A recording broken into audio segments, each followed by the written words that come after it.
नमस्कार, आन न्यूज वाला देख रहे सभी दर्शकों को गुस्ताखी माफ के शो में आप सबका बहुत बहुत स्वागत करते हैं। और आज उत्तर प्रदेश के उस शख्स की बात करेंगे, उस बाहुबली नेता की बात करेंगे जिसको सुनकर ये कह सकते हैं बहुत से जो विरोधी दल के नेता है उनकी जो बातें हैं वो बड़े कमाल की उनके मुंह से देखने और सुनने को मिलती है।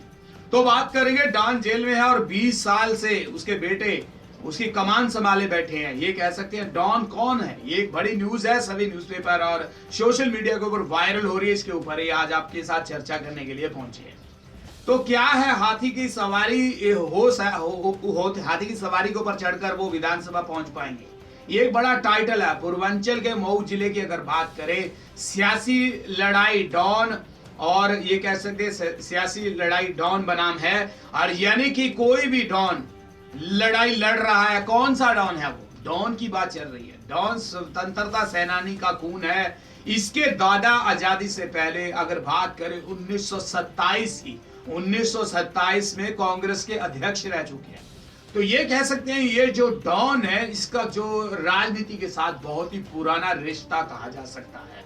और 1927 से ये जो परिवार है राजनीति के साथ जुड़ा हुआ है। और कह सकते हैं कि इस परिवार की जो साख है एक कैसी है, ये आज आपको बताने की हम कोशिश करेंगे। चुनाव में हर कोई उस शख्स के साथ लड़ रहा है। 12 साल से वो सलाखों के पीछे बंद है। 20 साल से लगातार 4 बार मऊ की अगर बात करें तो मऊ की जो सीट है, सदर सीट है, इस पर चुनाव जीता है। उसके लिए पार्टी कोई मायने नहीं रखती कि कौन सी पार्टी है, कांग्रेस है, बीजेपी है, बसपा है या निर्दलीय, जो भी जिस रूप में वो मऊ जिले की सदर सीट के ऊपर खड़े होते हैं वहां से जीत जाते हैं। 5 बार विधायक रह चुके हैं, एक बड़ी अचीवमेंट उनकी कही जा सकती है। लेकिन ये कह सकते हैं कहीं ना कहीं ये चुनाव जीतना उनके लिए बड़ा ही आसान रहता है। पार्टी उनके लिए कोई मायने नहीं। एक बार फिर से बताएं कि बसपा के हाथी के ऊपर अब ये सवार होकर ये कह सकते हैं कि 5वीं बार, 4 बार पहले जीते, 5वीं बार विधानसभा जाने की पूरी तैयारी में है। और वही सपना सलाखों के पीछे बैठकर देख रहे हैं। तो सलाखों के पीछे अक्सर आखिर है कौन? स्वतंत्रता सेनानी मुख्तार अहमद अंसारी के पोते की बात करें, पूर्वांचल का डॉन, और इसको कह सकते हैं मुख्तार अंसारी की आज बात कर रहे हैं। तो बहुत ही सियासी जो उनका दौर रहा है, बहुत ही पुराना उनका जो नाता है सियासत के साथ लगा हुआ है, सियासत के साथ जुड़ा हुआ है। और अंसारी बंधुओं की अगर बात करें तो पूरा ये जो उनका जो दायरा है बहुत ही बड़ा दायरा इनको कह सकते हैं। और जो मुख्तार खुद तो जेल में है, लेकिन उनकी जो बाहर के जो लोग हैं वो उनके लिए बड़े सपोर्ट और बड़ी दीवार बनकर उनके लिए खड़े हुए हैं। और गाजीपुर से ये कह सकते हैं उनके भाई जो मुख्तार हैं, मुख्तार के बड़े भाई हैं गाजीपुर से मोहम्मदाबाद सीट से बतौर बसपा के उम्मीदवार हैं। और मुख्तार अंसारी के बेटे भी आजकल चुनाव में व्यस्त हैं। लेकिन अब मुख्तार अंसारी खुद जेल में है, लेकिन उनका प्रचार कौन कर रहा है? एक बड़ी बात, एक बड़ी न्यूज और एक बड़ी फोटो भी प्रकाशित हुई है। उस फोटो में एक लड़का है जिसने काले रंग का चश्मा फ्रेम वाला लगा रखा है और गले में गमछा डाल रखा है और बहुत ही एक उम्दा अंदाज में 20 वर्ष का ये लड़का कौन है? नई दिल्ली में पढ़ाई करने वाला, बीबीए की पढ़ाई कर रहा है, लेकिन चुनाव में अपने पिता का जो ये कह सकते हैं कि जो पूरा चुनाव का प्रोग्राम है उसको संभालने के लिए मुख्तार अंसारी का छोटा बेटा भी मैदान में कूद पड़ा है।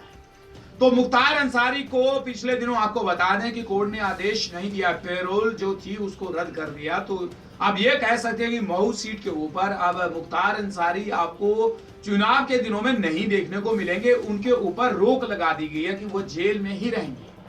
और इस पूरी प्रतिक्रिया के ऊपर ये कह सकते हैं कि अब उनको पूरी तरह से एक बार फिर से उसी अपने छवि को वापस लाने के लिए अपने परिवार और दोस्तों की अगर मदद की जरूरत है तो उसमें उनके बेटे का भी रोल बड़ा अहम रहेगा। तो उनका बेटा अब दिल्ली से, ये कह सकते हैं कि दिल्ली से मुख्तार अंसारी का छोटा बेटा जो है उमर अंसारी, उमर अंसारी मऊ सीट के ऊपर अपने पिता का जो प्रचार करने के लिए पहुंच चुका है और बताया जा रहा है कि इस विधानसभा क्षेत्र में अंसारी बंधुओं का अच्छी पकड़ है और बसपा की जो टिकट इनको मायावती की तरफ से मिली है, इसका बड़ा फायदा भी बसपा को होगा, इसके ऊपर कोई दो राय नहीं है। क्योंकि इससे पहले की अगर बात करें तो 4 बार विधानसभा सीट जीत चुके हैं। पार्टी कोई मायने नहीं रखती, पार्टी कोई भी हो, उसी पार्टी में जिसमें भी वो खड़े होते हैं वहां से वो जीत जाते हैं। तो अच्छी पकड़, अच्छा फैन क्लब है मुख्तार अंसारी का।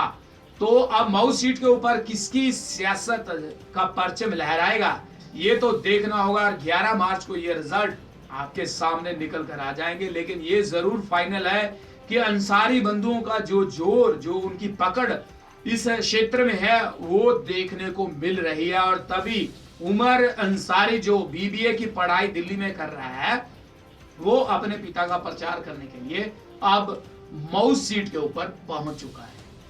तो कहीं ना कहीं कहा जा सकता है कि जो चुनावी रंग है बहुत पुराना नाता है। इनके दादा का स्वतंत्रता सेनानी थे और 1927 से कांग्रेस पार्टी के साथ थे, तो पुराना नाता है सियासत के साथ इनका। लेकिन अब इस नाते को किस कदर आगे लेकर के जाएंगे ये भी देखना होगा। आपको बता दें बहुत से ऐसे केस हैं जो मुख्तार अंसारी के ऊपर चल रहे हैं, जिनको लेकर के वो आजकल जेल में है और जेल में ही अपना जो पूरा काम है वहीं से देख रहे हैं। और जो इनके दफ्तरों की अगर बात करें जहां पर इन्होंने ऑफिस लगा रखे हैं अपने चुनाव प्रचार के, वहां पर पहले जैसी चहल पहल देखने को मिल रही है। तो कहा जा सकता है कि अंसारी जेल में हो या जेल से बाहर हो, लेकिन जो उनके सपोर्टर हैं, जो उनके वोटर हैं, वो उनके साथ हमेशा ही बने रहते हैं। तो अच्छी छवि के मालिक मऊ सीट के सदर सीट के ऊपर इनकी है। तो इसी वजह से कहा जा सकता है कि जेल के अंदर होने के बाद भी उनको पता है कि वो उस सीट से जीत सकते हैं। तो क्या होगा इसका रिजल्ट, ये 11 मार्च को आपको अवश्य इसे मंच के ऊपर इसी शो में अवश्य बताएंगे। आप सब लोग हमारे साथ बने रहें।